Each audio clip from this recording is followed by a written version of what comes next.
Welcome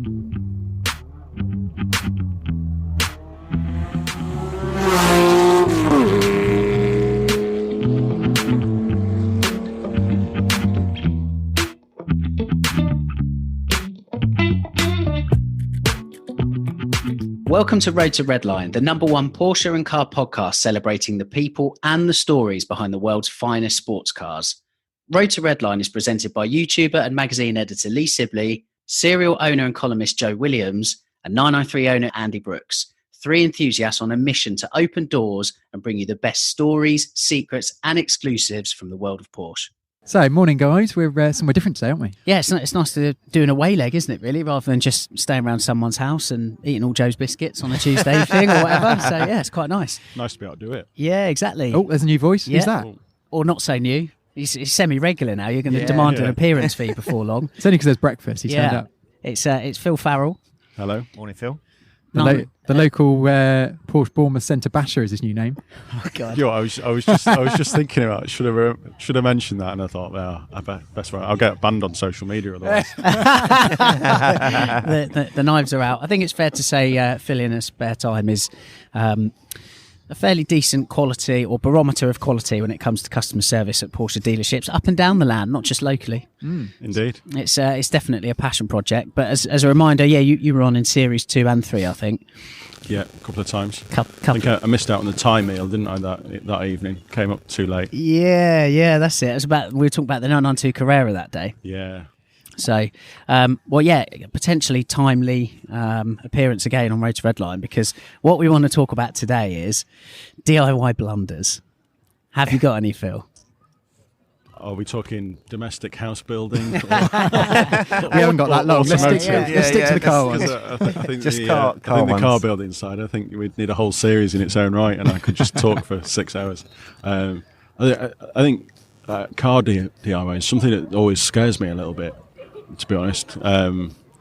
It's you have to get it. If you start messing around with your car, you have to get it right in so many bits, don't you? No, you don't. And it's one of them, though, isn't it? Like exactly as you were saying off air in regards to house, everyone's got to have a go at some point. Yeah, and I think that's the best way I find to get your head round whether paying somebody is good value or not. Yeah. So I'm intrigued to know how much you do, because I always assumed that you didn't even own a set of spanners. I'm all the what's the saying? All the gear, no idea. Yeah, exactly. Yeah, Full garage. got the whole shooting match. Yeah, it's something that I grew up with. I think we talked about it actually. There was always various bits of a Triumph Dolomite or a Rover or something in various stages of build in the kitchen at home. And my dad used to do an awful lot just out of necessity, really, and I've got a huge interest in it, and I'm slightly embarrassed that I don't actually have a great understanding. The sum total of what I've done really is trying to change a car stereo. A Halford's job when I was about, I must have been at least 17, I suppose, and that just went hideously wrong, and I don't think that Cavalier Diplomat dashboard was ever quite the same, because everything snaps, doesn't it? Unless you've, and again, this is the thing with DIY. I think it's having the right tooling. Yeah, it makes all the difference. I think if you're trying to get tools make a difference. Clips out with a screwdriver instead of a clip tool, it just snaps and then it won't go back in, and it just becomes a not enjoyable experience. Very true. So I think getting the right tools, and then you've got to get the idea to go with them, haven't you? To go with the gear. Are you handy, Joe? Back in the day, used to do a lot. More recently, not so much. Yeah, again, I think it's space, time, and tools. Yeah. I think I sort of definitely moved across to that camp of actually, if you can go and do your day job and earn the pennies quicker, and you can pay someone better than you to do the work. Yeah, I'd rather be out enjoying it than spannering it for hours on end. But yeah, I think I'm sure it'll go full circle. I think the enjoyment of that stuff comes back round when you've got time and space. And well, you can tell us, Andy, when you get a bit older and you've got time and space. What's it? I've always enjoyed spannering. Yeah, I love having a little tinker. Yeah, you are a whole a part tinkerer. of the experience of owning stuff like that is to come up with little projects. Yeah. But I think the difference with that is you're good at it. Well, you know. yeah. So I don't know. Some of my stories might say otherwise. I was gonna say, if you are good at something, you do kind of lend more time to it. So you Yeah. are quite happy at sitting down and doing some sort of task that perhaps others would find a bit more daunting, because the chances are you can do it. You know. Yeah, true. So, I'm definitely in the camp of having a go. Like I'll have a go at whatever. I kind of I think the first easy. Lee's looking at me a bit suspect and concerned now. Yeah, you know what I mean. I think regardless what it is, I think it's especially these days. Christ, it's easy to look things up and find out how to do. Oh things. yeah, that's definitely, isn't it? Back in the day, you used to go and find a workshop manual to take something apart. Yeah. Try and read an old Haynes manual. Haynes manuals. even those have changed. I think it was somebody else on this podcast has pointed out before that, you know, an owner's manual for a car used to kind of tell you how to set the timing chain or whatnot. Whereas these days, it's essentially, you know, don't lick the batteries on your Tesla, whatever you do. You know, so there's like different level of confidence in Joe Public, I think. Yeah. But I think that's also a good point, that the level of complexity of what we drive these days is totally different to, you know, you open the bonnet of something from the 70s and the 80s and you've got space to work around the engine block. I think cars were built with that in mind as well, weren't they? Of course they were. They were built to be accessible and worked on, as now the opposite. Phil, your 991, you know, if you want to replace your air filter, you've got to take your rear bumper off. I mean, that's, you know, mental. Talk about like over-engineered and stuff. Yeah. And that's, but when you wind back sort of, what year's the M3? So the M3 is 2005. Here we go. He's been on 5 minutes. He's already gone Bavarian. But that, you know, that's got a toolbox in its boot, and you're meant to be, you know, it says in the manual that you can do. I bet that's well polished. Well, it's still original. Never been used. Never been used. If anyone's got a screwdriver from that kit, though, that's what I am missing. So please feel free to send one in to the guys, and they'll pass it on.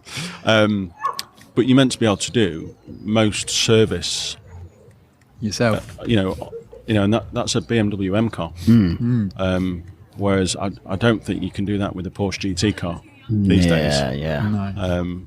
But that's where things like a stamp in the book mean so much. So even if you kind of could do it, it's almost negatively impacts you financially if you do, as opposed to a stamp on the rear wing or the door or something like that, the way you've taken it. I'm very much a checkbook mechanic for reasons that we're about to discover, and it's like Joe, where you were saying there about, you know, I think everyone's almost got a duty to give it a go, and I think off my own experience that might not be the case anymore. Come on then. So, let's hear yours. Where do we start? I will actually say my dad is extremely handy. He's complete contrast to me. Didn't rub off then? No, not at all. And Joe, I really regret that, going off what you were saying 5 minutes ago, Phil. I really regret not taking a bit more in of what he's kind of, you know, tried to teach us over the years, because it's got to, you know, I'm a 32-year-old bloke now and I'm absolutely useless at things like that, you know. Yeah. I'm a pen pusher, as he constantly reminds me. But my nickname to him is DIY Demon, because I literally, you know, dyslexic with the tools. I've no kind of clue and whatnot, and it is a Hand-eye shame. coordination is not good. I remember a fantastic example.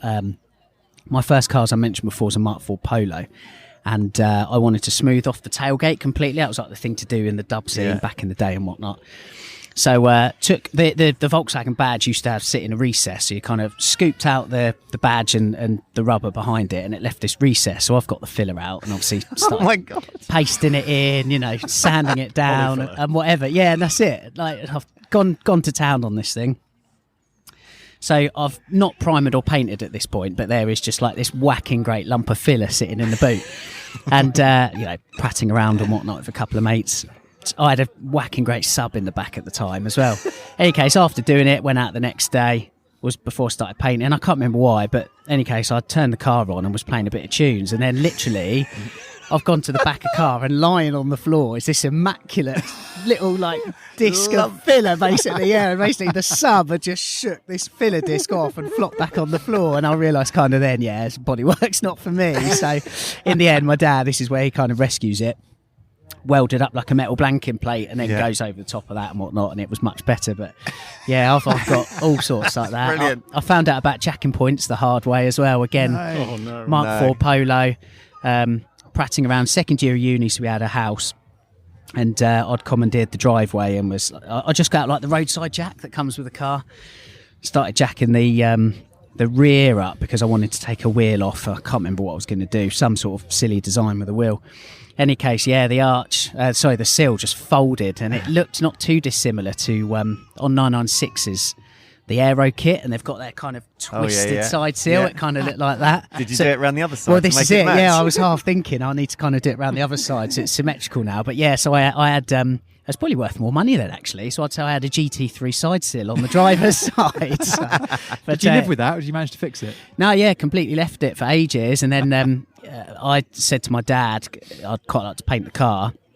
My dad, like I say, can turn his hand to anything, and he's painted most cars, oh wow, yeah, and you had a good teacher then, and this is it. Didn't fail. Yeah, didn't really kind of He was learn or obviously too take competent. it on. He obviously did everything for you, and This is it. So he knocked the arch back into shape. Don't get me wrong. After a good year of driving around with this GT3 side sill, and he said, Lee, you see this triangle on the sill and it points downwards? And I was like, yeah. And he goes, do you know what that is? I said, absolutely no idea. He's like, it's telling you that's where a jacking point is. Yeah.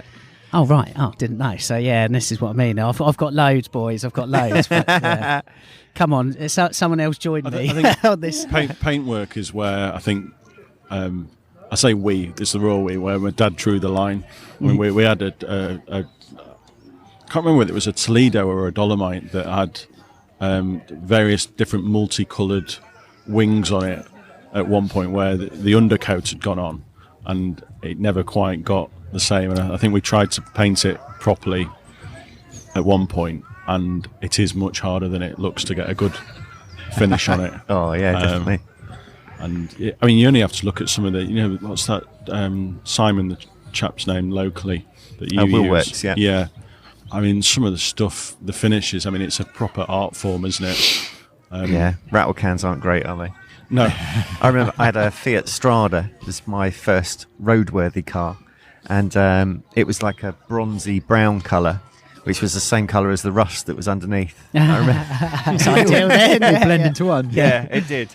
And I remember, my first spray can adventures was with that, doing it bronze, and it looked absolutely shit. Yeah. You can never. So it's just shit. literally a bit of touch up, isn't it? If Yeah. if you want to do even a quarter of a panel, Nah. it's so hard to do. Yeah. Joe, have you got any stories? I was just thinking, I've done lots of stuff. I'm trying to think what there must be.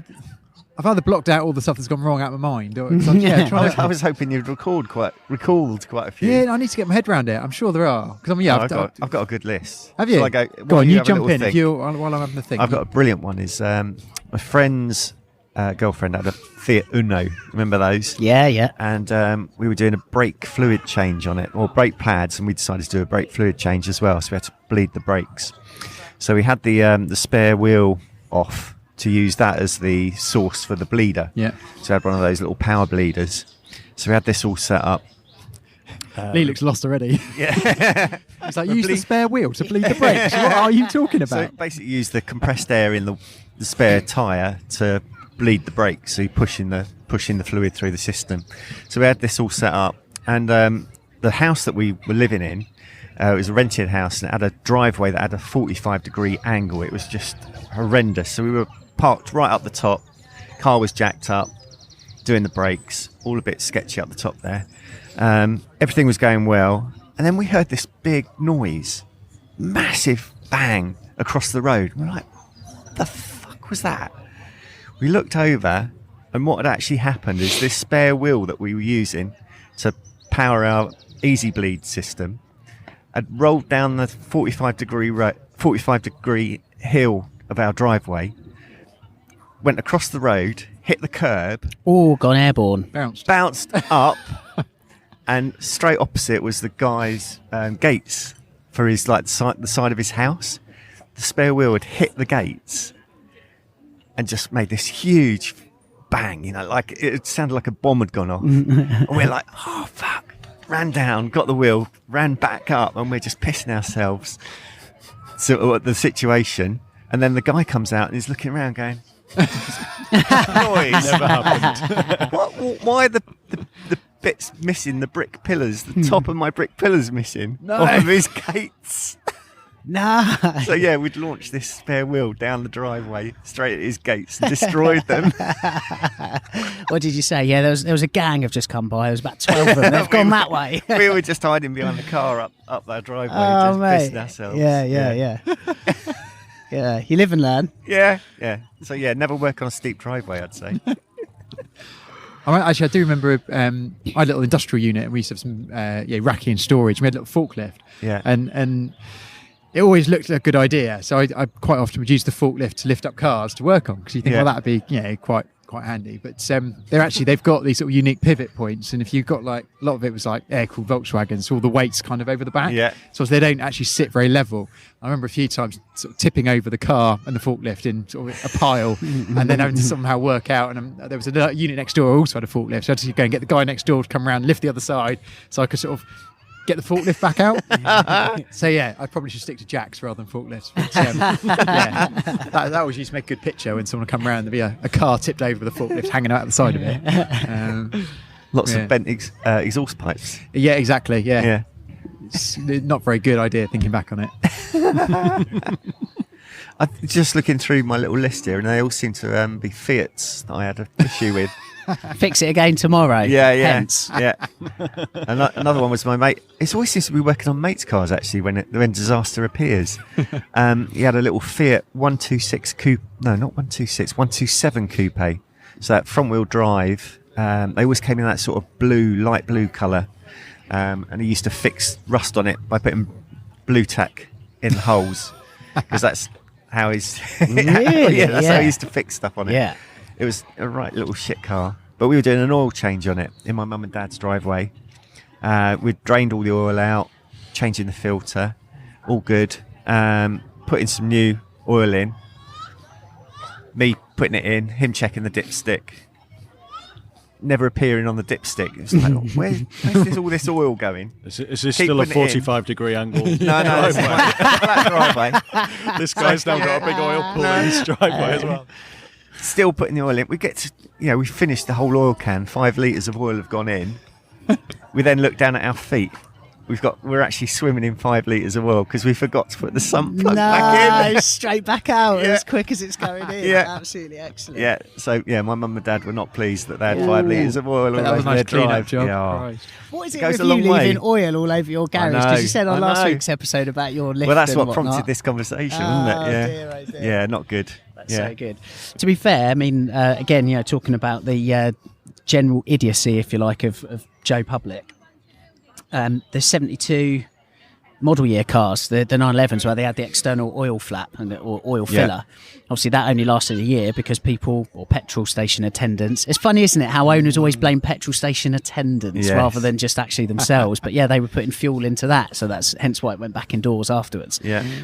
So yeah, I don't know. I would say it's maybe not just us having the day-to-day clangers. Yeah. What was your stereo one, Phil? Oh, I wanted a CD player in my car, and it had Back in the day. Yeah, so again, didn't have the right tools. 2 large screwdrivers to try and Prize it out. literally prise it out of the dashboard. And then I'd been and tried to speak to a guy in Halfords about getting some sort of DIN, Keys and things. Converter, something connector to get block it type, to make it compatible with the speaker system and the amp and whatnot. Obviously bought completely the wrong thing because they were a different shape for a start, and then proceeded to spend probably about 3 weeks trying to make these two things fit together, and it never dawned on me that I just didn't have the right bits. So I was like, right, I must need to go back to the next stage. So right, I'll pull the glove box out and pull the aircon out and it literally took me 3 weeks, and the whole thing was literally. I think I had the seat. I think I had the seats out together? at one point. Oh my god! Just to change a radio. Yeah, because I was like, there's a wire going under the seat. Right, the seat needs to go. I was like, well, this is why it's so expensive to get stuff done on your car. And went back into Halfords sort of 3 weeks later. I had to get a lift down there, obviously, because there's no seat in my car. You talk to somebody that actually knows what they're talking about. It's because you've got the one for a Volkswagen, whatever it is. You need a Vauxhall Cavalier one, and there you go. Done. So then it took me another 3 weeks to put it back together again. Yeah. There's definitely a point to pay professionals, isn't there? I think it's the I think we were talking off air about prepping for painting your house and things like that. It's all in the prep and understanding what you need to do and get the right tools in place. Yeah. And then most things are relatively simple. Yeah, once you know how to do it. Yeah. Yeah. It's but yeah, that's that. I still think back to that now, and it's Still haunts you. yeah. It's like when I had the 996, I thought to myself, that classic sat nav. I was like, oh, you're brilliant. And then I thought back to that, and I thought, I'm not putting that in, yeah. I mean, because you've got like GPS modules now. There's all onboard computer. I mean, this thing in the Cavalier was should have just been radio, a plug and play. Yeah. Slot it back in. I'd imagine if you take one of those PCM units out now, I mean, COI it'd look like a server unit. I tell you what, that is a really good point that you make regards plug and play. The amount of if you're looking at aftermarket things online, and it's one of the bullet points that's always on the back of the packaging as a USP, plug and play, and you just think, well, it's not going to be then, is it? It's just like, it depends what sort of level you're at. It might take you 3 days if that's your definition of plug and play. Yeah, it's but I think also the software differs. You can have, it's not just a 996. It might have any number of different software patches on it, which means that the software with the unit won't be compatible. I think you've really got to understand what you're doing, otherwise you can end up with your car off the road and not really understanding how to put it back together. Well, because you put it back together, it's slightly different, and the same thing that was working before isn't working anymore. Yeah. It's that is one of the things, isn't it? You do a job, and you normally make yourself another job because you've slightly screwed something up, or something's not gone to plan. You found something else that needs work. Yeah. That's always the bit of an issue, I find. And it ends up costing you more because that person that you've then got to take it to has got to clean up figure out you've done first. Yeah, I tell you what, I'm a glass half full kind of guy, and sometimes there are positives that come from these mishaps. And one I remember was I had an MX-5 and I wanted to just replace the gear shifter with like a, like the really tall, silly ones that you used to get, like literally like a 6-inch tall kind of gear shifter. Furious. Yeah, it was kind of one of them. Well, this one was like a see-through thing. I can't even just. It looked a bit like a lava lamp thinking about it, actually. But in any case, it would do up kind of tight enough because it was just a screw-on job, but it would never like stay on properly.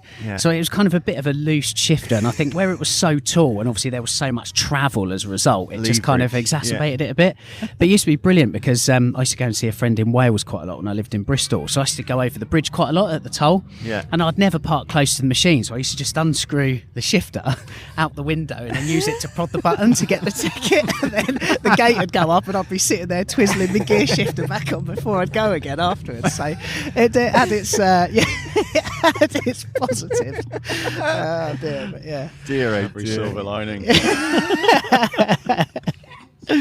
Yeah. It's actually a shame that people can't see the hand gestures that you were making as you were telling that story. I take it these were unmanned bridge crossings. Yeah. This is it. Like, it's, sometimes when you see people, they don't quite get far enough over, and they're leaning out the car. I never had to do that. I just had like this 6-inch arm extension, basically, that kind of doubled up as a gear shifter. On those things is always about 2 foot high as well. Oh, big time! It's like it's designed to wreck your alloy. Yeah, they are completely there. I put a quick request out to our patrons to see if there was anybody who had any DIY disaster stories.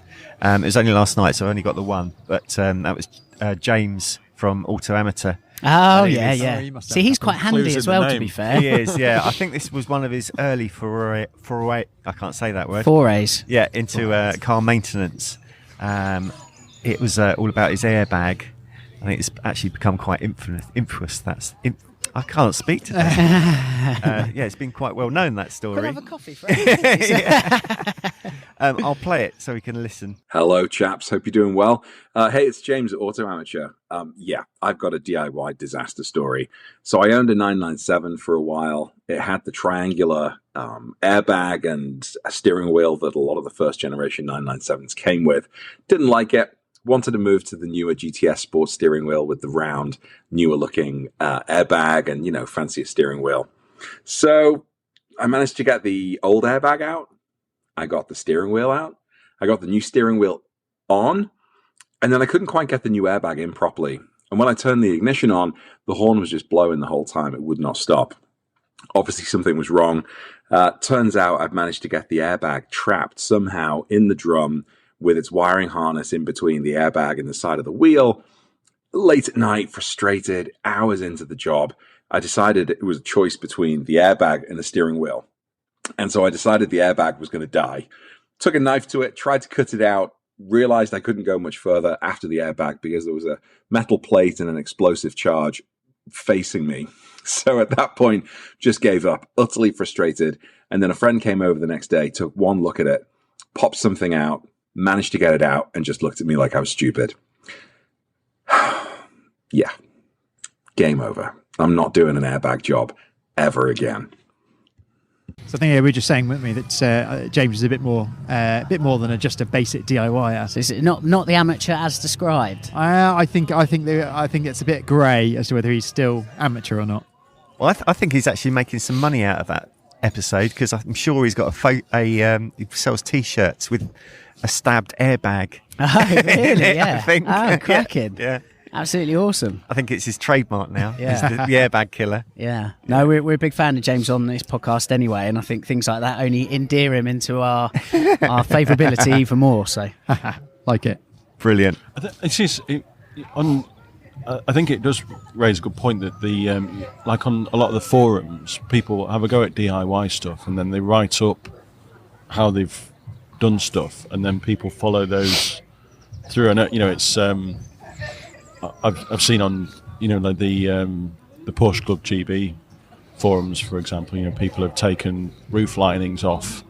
And that is harder than it looks as well, by the way. Well, Putting it back to you. When I had the 996, I had a rattle in the back of that, and it was definitely coming from the roof lining, and I never quite plucked up the courage to peel that off, because you watch stuff on YouTube and you just know that for that 6-minute YouTube clip that they've actually put up, that has taken them about 6 12 hours minutes to do, and it looks far easier, and it's again one of those things. Interior stuff just reminds me of our little track Cayman. So when me and Chuck stripped that out, obviously Chuck's quite, how'd you put it nicely? He's quite fastidious. Yes, yeah, perfect, yeah, and that means that jobs can take a little bit longer than others might. And I think we sort of started off along that track for about 10 minutes, and then I got progressively more heavy-handed, ripping it out, removing it. And I think he sort of looked quite mortified when I think I had my foot on the dash, sort of pulling, yanking off bits of interior.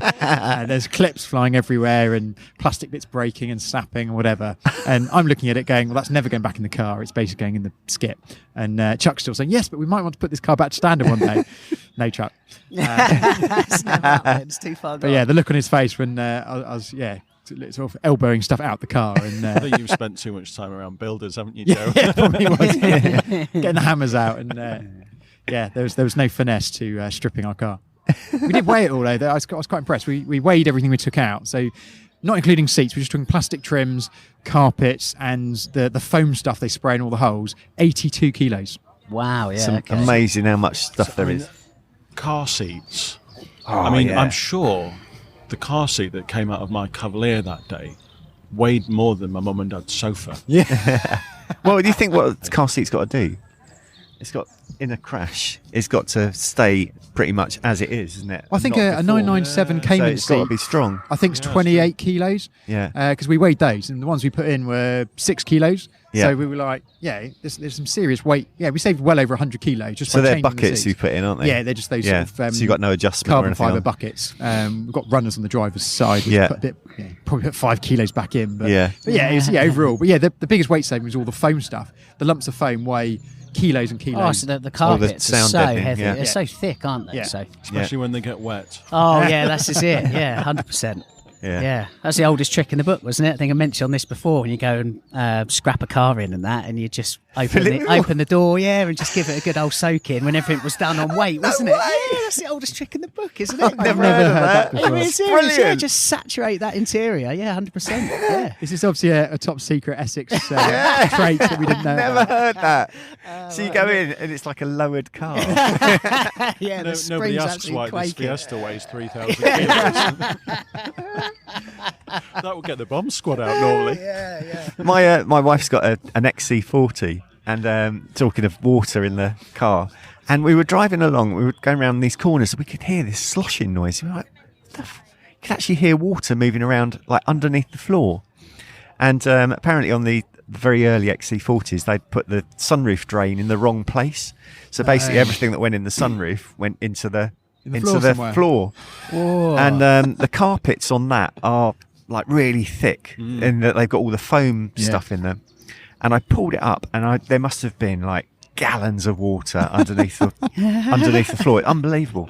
So that went back into Volvo, and they had to they actually put new carpets in it because it was starting to stink and just full of water. But no, I've never heard that. Take it to the scrapyard, filling it with water. That's brilliant. Absolutely brilliant. Actually, that was one thing that did go right when I got my current 996, and as we kind of documented before, that had a leak and the carpet was completely saturated. Took all of that out and put it back, all successfully, I might add. But that took I think it was out the carpet drying off like in the sun every day for over a week. It took a long time, you know. But again, it's because that carpet is so thick. So it don't surprise me, Joe, what you were talking about the weight saving. It's like that real thick compressed foam, spongy foam stuff. Yeah. I think where they rather than it being moulded, they actually inject it in, so it literally goes in every last hole and crevice. It was I couldn't believe how much of it came out. There you go. I'll tell you definitely what, good for the water. Talking about interior, I've got another one. I was helping a friend out, and I think it was some old Rover. It was in the pub. I was a student at uni at the time, and like the back of his headlining had just started to like bubble or like droop a little bit. Yeah. I said, Neil, I will absolutely be able to sort that out for you, mate. No problem at all. Bit of beer money and stuff as it goes. So took ABC, got pillar covers off, took the headlining out, took like the cloth thing, cover off that went over the thing. Are we talking about the same Lee here? Yeah. You sound so confident. Yeah, in this. well, I was at the time. Yeah, exactly that. But any case, I'd like popped up to B&Q and I'd got this like spray glue thing. Yeah. I don't know what it was. And any case, sprayed it over this kind of headliner thing. Put this the headline cover back on. Fit it all back up to Neil's Rover. Job's a good one. Bit of beer money in the pocket. Happy days. And this was like right at the start when phones started to have like pictures and whatnot on cameras. So it was a real bad picture, but I, not long afterwards, got a picture back from him, and it looked like he was in a tent, basically, or like he was like the central bit of a marquee, because it's just his head, and then this whole roof basically had just drooped around his head, and basically what had happened was the glue I'd used obviously wasn't the right thing. Wasn't the high temperature glue. It sat in the sun, the car. Inside it got really, really hot, and basically this roof had just collapsed in on itself, basically. Yeah, so it was quite. I think the clue was when you went to B&Q. Yeah. I don't know how many headlining adhesive they sell. Yeah, we did it another time.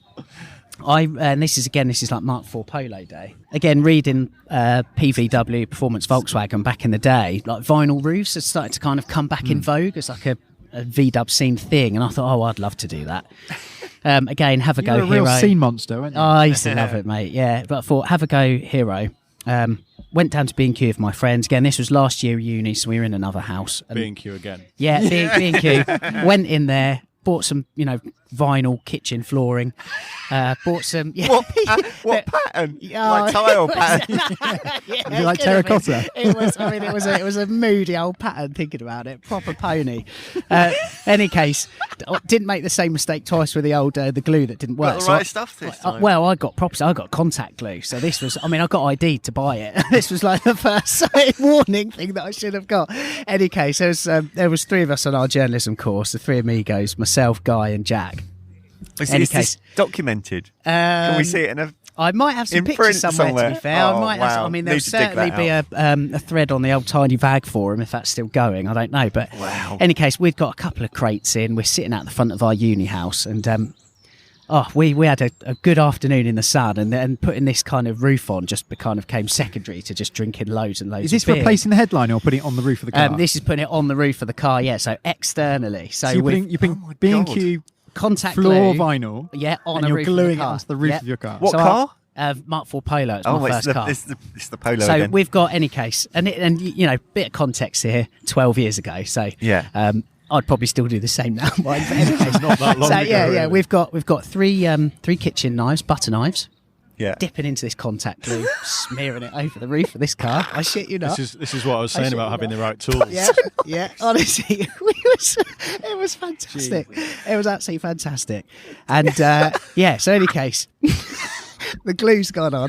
I mean, it just looked like someone had chundered over this roof because there was no like Was rhyme, it reason hot or that day? technology. It was proper hot. It was proper. We're all outside the front of this house, shirts off, like I say, beers all over the place, pasting this contact glue on this Polo. It's like a Benny Hill sketch. Oh, honestly. Then we've put the and you haven't got long, obviously, but with that contact glue before it's Especially kind of in the spent. heat. Yeah, and that's it. So we've then tried like rolling this this vinyl over the top. Then we're trying to. I didn't. There's the Polo had like rubber roof runners. Yeah. Never took them off. Forgot about it. So we've just go got. over the top? We've just got like Stanley knives, just kind of going down the side of the car. Just kept prodding this like rubber runner and that. It was a really rough cut. Then we're trying to peel back this punctured rubber roof runner to tuck like the vinyl carpet in. We hadn't pulled it taut, so there was bubbles at the back. But then at the front, and the vinyl cut, I mean, it's quite thick, isn't it? It was just Yeah, complete a yeah. non-starter. It's not really made to put on the Yeah, roof. on the Or roof right. of the car. But at the front of the car, the roof kind of obviously it dips down towards the screen, but then Yeah. also kind of bends sideways, doesn't it? There's and like two contours to deal with. yeah, there, yeah, and Complex this, contours. Yeah, this Yeah. this vinyl obviously just wasn't obviously built for stretching over the roof of a car, so it was like lumpy and bumpy, and it was absolutely hanging. I but can't obviously, believe you're actually admitting to this story. well, it's funny, isn't it? So Do you know what I did you mean? So- peel it off and start again, or did you drive around with it? It couldn't like get that? off. left it, so I left it, like I say, genuinely like flapping around at the front. It was down the motorway, it was absolutely awful. I just didn't know what to do about it. In the end, I kind of said to my dad, right, Dad to the rescue. yeah, I've had a bit of trouble here. One of my mates has been a right idiot and put this vinyl roof on my car for a laugh. And I went back and we the roof came off in small bits. And then we had to sand the roof right the way back because obviously this contact glue, it doesn't want to come off, does it? So in the end, I had to sand the whole roof back, and we painted it black in the end, which looked a lot better than this flappy, pissy vinyl roof. But, I do maintain it was a cracking afternoon in the sun, But Oh, I need to see pictures of yeah, what I'll see if I can find it. Yeah, Yeah. I don't mind admitting to it because I view it as quite funny. But That's a epic story. I really wanted a vinyl roof. So now, then you'd go to what were the Volkswagen shows that we spoke about before, Edition 38 and all Yeah. that, and you'd see these lovely Volkswagens, these immaculate vinyl roofs. You just think, how on earth have they done that? So When are you next going away on holiday? yeah, why's that? I think we should. Vinyl the roof. Vinyl of the the roof car with that. Yeah, Jesus. What pattern shall we go for? Oh, A nice tartan. Well, tartan might be a bit too trendy. I reckon we need like terracotta title. I think that's what we need. Genuinely, That'd bring be it back. cracking. I think that'd be awesome. Bring it back. You know. The Yeah. Well, it's all vinyl the, reminds. it's all the rage now, isn't it? Wrapping your car. Well, yeah, Wrapping, yeah. wrapping's back in. Not with kitchen vinyl. though. Getting out. Vinyl reminds me. I think it was one of my first cars. I bought this. It was an ex-company car. So it had 1 million miles on it, but it was a Mark IV Golf. And I didn't have it very long. But I bought it for no money because it had done 100,000 miles. It was only 3 years old, but it had all the miles, and it was anyway, blah blah blah. And I thought, right, I'm going to move this on after a month or two because I sort of thought, I've had to play with it. God knows why, but I thought I know what I'll do. I'll get some stickers made up, some for sale stickers, which you think that'd be fine. Anyway, I've got these stickers made up. Well, actually, I might as well put a bit more to it. So I ended up a bit of a list of spec of the car because it had a few bits and pieces on it. And then in the shop that was doing the vinyl stickers, I might as well put it on the back window and the two side windows. It's all advertised. So Yeah. And they said, well, how big do you want it? I said, well, we might as well fill the space. Yeah, bigger the better kind of thing. So anyway, so these things have come out and they're probably a good 2.5 foot long, couple of foot high, with all this spec, price for sale. Anyway, so I've stuck this on the back window, put it on the side window. It made a nice job of it. It's all on, although it was all massive.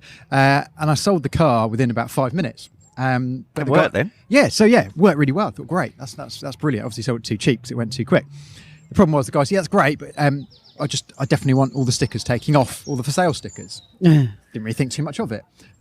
It probably took me about 6 hours picking these vinyl stickers off. Oh, what is it like individual individual letters? letters? They'd literally obviously on a vinyl cutter. They'd obviously imagine every letter was individual, even down to the I would have the dot above it, and this was proper Industrial automotive vinyl, and it was so stuck. And being quite young and naive, I didn't know. Think about heat and yeah, stuff. didn't think if I put a heat gun on it, it'd probably peel off, and all the tricks that now you just. That you think about. Back then, I thought, well, sure, it's on glass. The only thing I knew was, you just pick it off one at a time. And it took me best part of a whole day to peel these stickers off. So just, I might learn something here. So, when car dealers put their badges across the bottom of your rear windscreen, if you use a heat gun on that, it'd soften up the adhesive. Just get the hairdryer out and it's heat up with the hairdryer and then just peel it off. Oh, that's. Have you spent hours picking off stickers? I can't remember. It was. And then a bit of white spirit to get the glue residue off afterwards. Seriously? Yeah. If you put it on a cloth and soak it over, then obviously it all just softens it. Yeah, because So we know these things now. We're a bit older. Well, no, I mean, this has been a really useful experience for me then, because I forget whichever dealer it was had the M3 before I bought it back. Yeah. Has got these really garish, horrible green stickers somewhere up in Birmingham. Yeah. And I've managed to, I sort of like chiseled it off. Using my credit card to try and get behind. I cannot get that. Yeah. A bit of heat. You'd be fine. Yeah. Really? Oh, thanks, guys. Well, it's a treat, that does.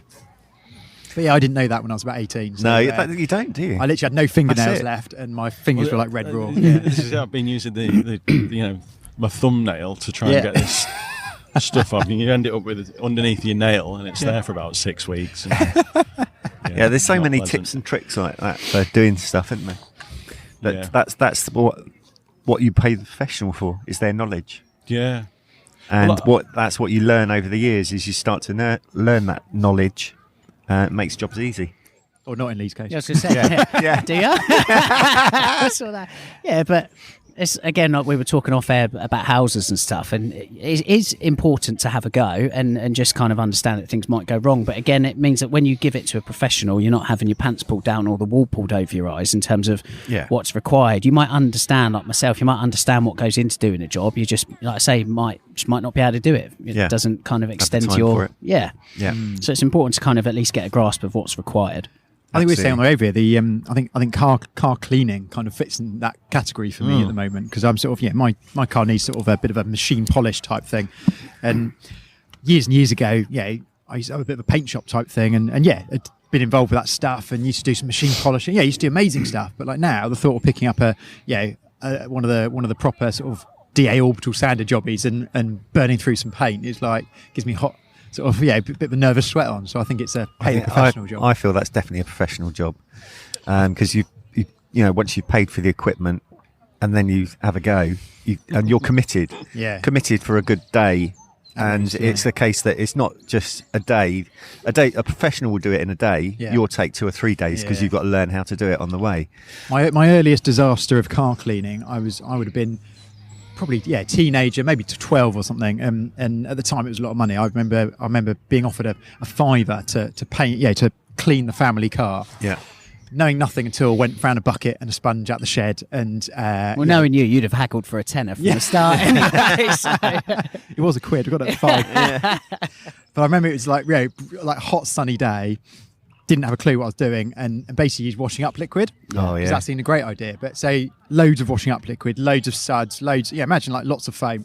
Got the whole thing, started one end and just covered it in this boiling hot day. By the time I got to the back, the front is obviously like baked on solid. It's like dry. And I basically, anyway, long story short, couldn't get the bloody stuff off. It was like baked on, washing up liquid. And you just, I remember it just being an absolute... it looks horrendous if you imagine, sort of baked on bubbles all over this thing, and it's I think I ended up having to pay my dad to fix it. £4. Another dad to the rescue. Got me a commission. But it wasn't as simple as just wet it down and it'll all disappear, because it's like baked itself on. I remember that being a big ordeal. I have to say and it'd be interesting to get your take on this, Phil, because I know you like to clean your cars and whatnot. I do have issue with there's a lot of dealers out there that charge huge money, and I know, Andy, you said that it's is a genuine profession and that. I just think detailing is actually a process.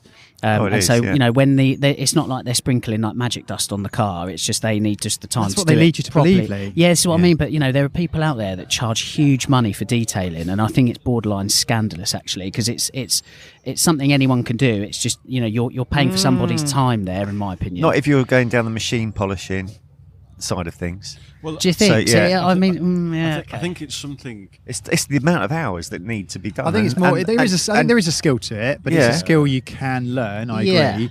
A lot of it's time. Like you don't have to machine polish. You could do the same thing by hand. It would just take you 3 times as long. So, I think I hear Phil's a bit of a polisher. All the kit, no idea. I also, I enjoy it. I also understand there's a huge difference between when I do it and when somebody else that really knows what I'm doing does it. And I really do see the value in paying. Yeah, and it's the same as, I suppose, anything else. There's value in paying the right person to do the job for you. There is absolutely no value in paying the wrong person. Yeah. Because you can get the same job as somebody that doesn't really know what they're doing. Probably take more care of it yourself. The problem with detailing is anybody can wake up tomorrow and go, oh, I'm gonna be a car detailer. And a lot of them have sprung up sort of last 5 years when they've seen the big money that are being charged. Yeah, so I do agree with that, Phil. And the dealerships have really, I think it's a service that a dealership should offer, but it should be the right service. And I think these, there's the pop-ups. Yeah, no, I'm thinking more. These you're thinking new car treatment packages, aren't you? Yeah, I'm trying not to use company names because obviously I'll get banned on social media by them. But it's a difficult one, isn't it? Because all the sales guys are massively incentivized to sell you a paint protection, all singing, all dancing, coating of whatever. I think that stuff is complete smoke and mirrors bollocks. I just don't believe it. I think the I will use the company out. I think I've had G-Technic stuff applied to my cars, both by a dealer. Porsche applied G-Technic to my GT3 before I bought it. That infinitely added to the enjoyment of cleaning that car.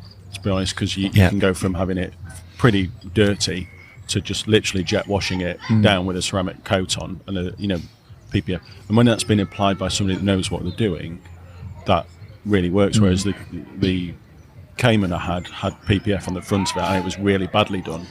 And all that meant was that whenever it got dirty, all the dirt got jammed around the edges. Of the PPF. So it's giving you a problem, actually. It actually gave me a problem, and it actually sort of ruined the car. That was not applied by the detailer, but not by the dealer. Nor was it taken off by them, I suppose. So I think I've had both sides of that, where it's been probably the wrong product poorly implemented and the right product properly implemented. If you like your cars clean, it can really add. So do you reckon there's something in all these ceramic coating whizzy stuff that's going around at the moment? Definitely. The ceramic coat, I know we spoke about before, I have a real issue with PPF. I don't quite trust it anyway. The stuff that's on my car... Well, you just got some real pony PPF, that's why. Well, this is it. It was put on so kind of poorly. There was damage done to the car, and bits started kind of flaring up like quite quickly in places where you wouldn't expect it, you know. Where's that contact, Lee? Get it out. And Please again, don't go down B&Q. you just think... And to be fair, there's a detailing company local to us who didn't do the PPF. That was somebody in the Midlands. But the guy that runs the detailing company local to us was super honest, Jake, and he said, it's not rocket science behind this. It's a process, and you are, as kind of Phil said, you are paying somebody to do that process right. It's about, and that's where the value is, isn't it? You're paying person's skill level. Yeah. What they've learned over years of doing it. Yeah. And if you find somebody that's shit at it, then you get a shit job. Yeah. If you've got somebody that's good. good. You get what you pay for, isn't it? But not that's the thing. necessarily. Yeah, there are people that pay big money that do a crap job. It's about finding the right people to do it and somebody that you trust to do it. Yeah. And that's the thing. PPF and detailing, it's with the greatest of respect. It's not rocket surgery. It's different to kind of pulling together a 1968 flat six engine or something or whatever. It's a process, like Joe said, that could be reasonably attainable for everybody. Anybody can have a go at it, Yeah, but not yeah. everybody can do Yeah. it to the right Yeah. level. That's where I think the whole YouTube thing, learning stuff online, going back to the DIY thing, when you watch the people that really know what they're doing, like I on a Friday night during lockdown, I was watching hours and hours of Ammo NYC, Larry Kinsella, so an American detailer who is just off the scale. I mean, he You got some exciting Friday nights in your house, Jesus. A Friday night of YouTube detailing. Ooh. Dreams are made of. but this guy can, it takes you through from, absolutely, this is the bare minimum of what you need to do it properly, through to, this is the right brush to get the right finish on, your steering wheel. And these are stuff that you use to measure paint depth and microscoping. It's up on your laptop. And you can go as far as you want, but it's a massive 80-20 type principle in that you can go that far if you want. But actually, I polished the 996 last summer and got it pretty good actually in a couple of days. And it's just down to how far you want to go with what you're prepared to pay on your tooling, and it's like you've got a set of ramps in your garage. Detailing your car with your car at sort of shoulder height is completely different than trying to do a sill On your hands and knees. on your hands and knees outside with a load of dust and your dog trying to get involved. With cleaning cars, it's interesting. I've never been a particularly clean car freak, but since having the 993, I've got a bit more into detailing, and I've been watching a few bits and bobs on a Friday night. Jesus. No, not really on a Friday night. But one of the guys We're not that together at the time. one Is of this the what you guys, usually do on a Friday night? one of the guys that I've found is forensic detailing. I don't know if he's you've seen him. brilliant. He's really Absolutely good. brilliant, Guy yeah. John, I think he's over sort of Brighton way or somewhere like that. Yeah. But he's kind of quite sort of. It's not like all in expensive stuff. He's kind of doing it on a budget and the right sort of level. But from watching his stuff, and also Matt Morman, Obsessed Garage, sort of sorting out. I'm actually looking to sort out my garage so that I've got a proper little cleaning area, getting a setup that's nice. So the jet wash is always ready to go, easy to clean, like fill your buckets It's all and all in that the sort of press. stuff. Yeah, it is. It's that. It's just getting a nice little routine going. So I'm quite looking forward to doing that, which I might sort of document. It boils down actually. to the process from getting your tools in the right place and accessible, so that you haven't just battled with your jet washer. Exactly. That's what pisses me off at the moment. Yeah. You spend half an hour getting the jet washer out, connecting the hose up, getting the extension lead out because you haven't got a plug next to where you want to do it, and then finding the sponge that you've put up in the utility room to all that sort of stuff. But it, Bit not sponge, Andy. Can't be No, using sorry, no sponge. sponges. Yeah, Maybe some sort of mohair, off a special elk. yeah, Wherever. from the mountain region of That's it. Uzbekistan. Yeah, that's the one. Yeah, but I'm quite looking forward to getting that. I just buy new ones every time. For God's sake. Are you allowed to use a sponge on a car anymore? Isn't that a big no-no? Yeah, it's a big no-no. That is. I'm being scowled at. Jesus, yeah. sponge. Sorry. That always makes me laugh that when you go and buy a new car, they try and sell you the Auto Glim Live Shine product, and it's they start off at about £1 million, don't they? They come down to about 400 or something like that, and then they give you this kit in a bag. Like Andy's got a G-Technic one here, but they give you this green Auto Glim thing, and it's got a sponge in it. And You're like, what's that for? It's spare sound deadening. well, yeah. Also yes. Lee uses the sponges for wallpapering. Squash into your carpet or to weigh your car down when you scrap it. There's loads of 'cause they've wrecked sponges the in my paintwork. 996. Just every time there's a new rattle, you just tear off a bit of sponge and stuff Stick it in the hole.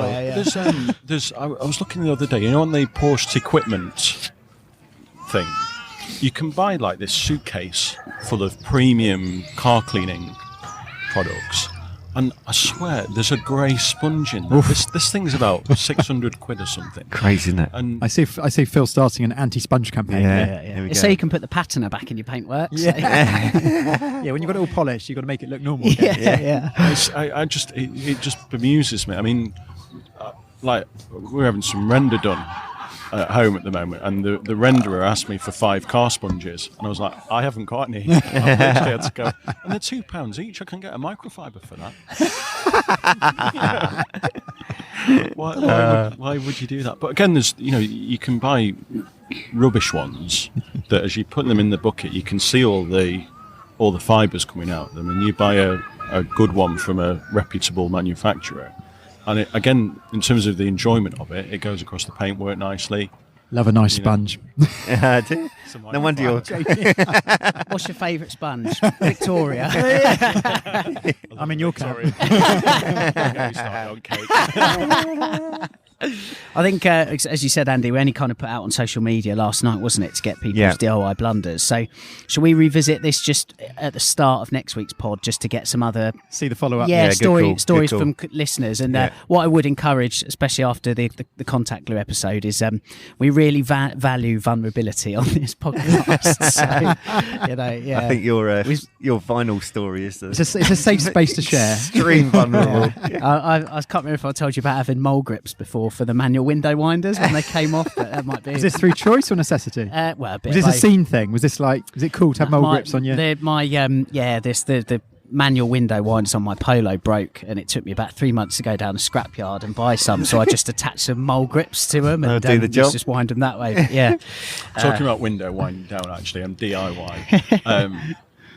My first new BMW that I bought, they've got this stupid functionality on them whereby if you press the key fob button, it'll wind all the windows down.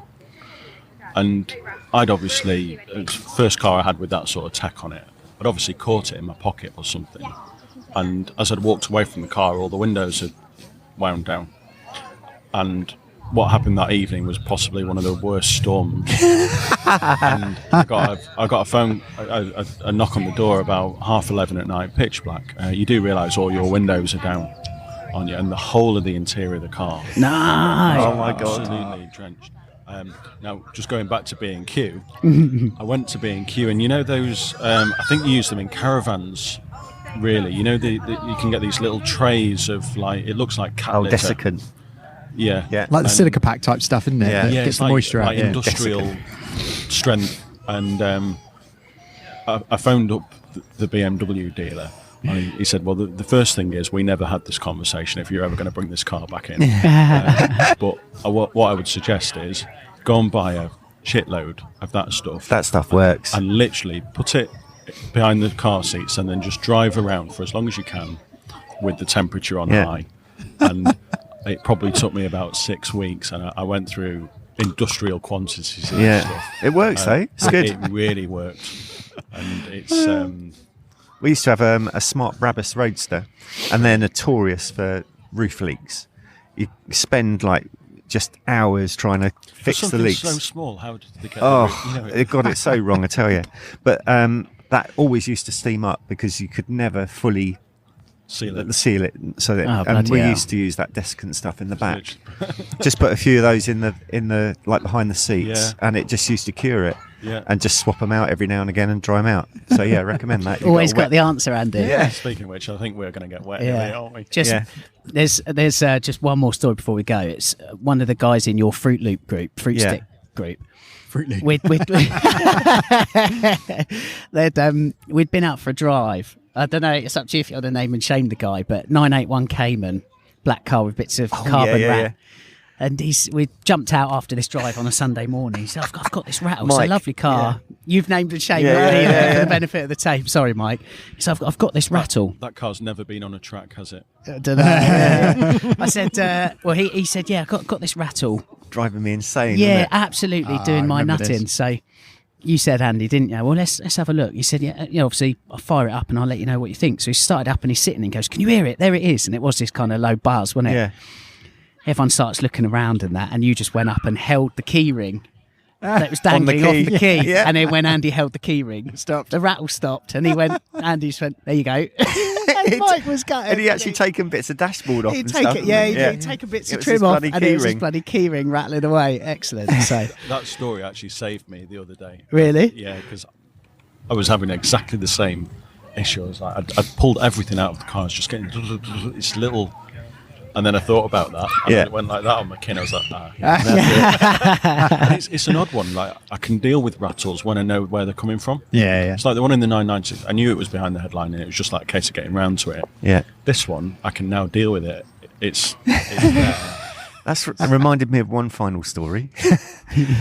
Strange noises. I used to drive an Still old talking about cars. Yeah. Type 3 variant. I don't know if you know the old battle buses. Yeah, I do. Great things. I used to love it. Variant of what? Then. So I had this thing. It was just brilliant. But I think I was going to the dump or something one day with my dad to drop a load of stuff off, and it started sounding like a digger, like a dig dig dig dig dig. I was like, what the fuck? So we managed to drive it home, got home safely, and I just thought the engine had popped, so that we put a piston through the side of a cylinder or something.